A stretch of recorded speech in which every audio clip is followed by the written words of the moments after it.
আসসালামু আলাইকুম বন্ধুরা, welcome back to our new video. তো আজকে ভিডিও টপিক হচ্ছে, তোমরা থাম্বনেল দেখে নিশ্চয়ই বুঝতে পেরেছো যে আজকে আমি ফোনপে দিয়ে কীভাবে রিচার্জ করতে হয় সেই টপিকে ভিডিও বানাচ্ছি। তো আর বেশি দেরি না করে আর বেশি ফালতু কথা না বলে আজকে ভিডিওটা শুরু করা যাক। তো মোটামুটি আমাদের প্রথম ফোনপে যে অ্যাপটা আছে এটা আমাদেরকে ওপেন করতে হবে। ওপেন করার পরে তুমি সিম্পল সবাই দেখতে পাচ্ছ, খুব একটা সিম্পল একটা যে ইন্টারফেস আছে পেজের, সব দেখতে পাচ্ছ। এবার এখানে দেখো শুরুতেই আছে এখানে যে মোবাইল রিচার্জ। তো এই মোবাইল রিচার্জ অপশানে প্রেস করতে হবে। করার পর এখানে দিতে বলছে যে এখানে নাম্বার দিতে বলছে, ঠিক আছে? তো এখানে নাম্বার দিতে হবে।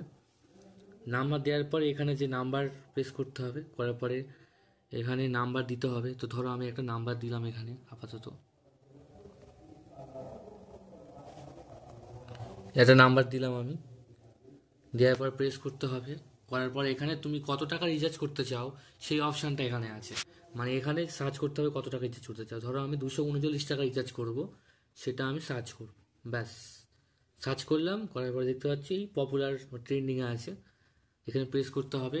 করার পরে লেখা আছে, দেখো এই যে প্রসিড টু পে, এই যে অপশানটা আছে দেখবো দেখো যে প্রসিড টু পে অপশান আছে, এখানে পেমেন্ট করতে হবে। প্রেস করার পরে পেমেন্ট করতে হবে। তো এখানে প্রেস করলাম। করার পরে দেখতে পাচ্ছ এই যে ব্যাঙ্ক আছে, ব্যাঙ্ক অ্যাকাউন্ট আছে, এখানে জাস্ট দেখতে পাচ্ছ 3 টাকা এক্সট্রা কাটবে এরা, যেহেতু এখানে প্ল্যাটফর্মের ফিস। তো এখানে বলবো বেশিরভাগ আমি যে তোমরা গুগল পে দিয়ে রিচার্জ করো। ফোনপে দিয়ে রিচার্জ করলে কম, মানে টাকাটা কাটবে না। আর গুগল পে দিয়ে করলে টাকা কাটবে না। তো গুগল পে দিয়ে করলে 239 টাকাই কাটবে।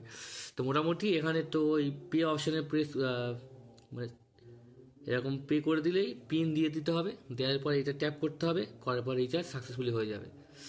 তো আজকে ভিডিওটা এই পর্যন্ত, খুব একটা ছোট ভিডিও।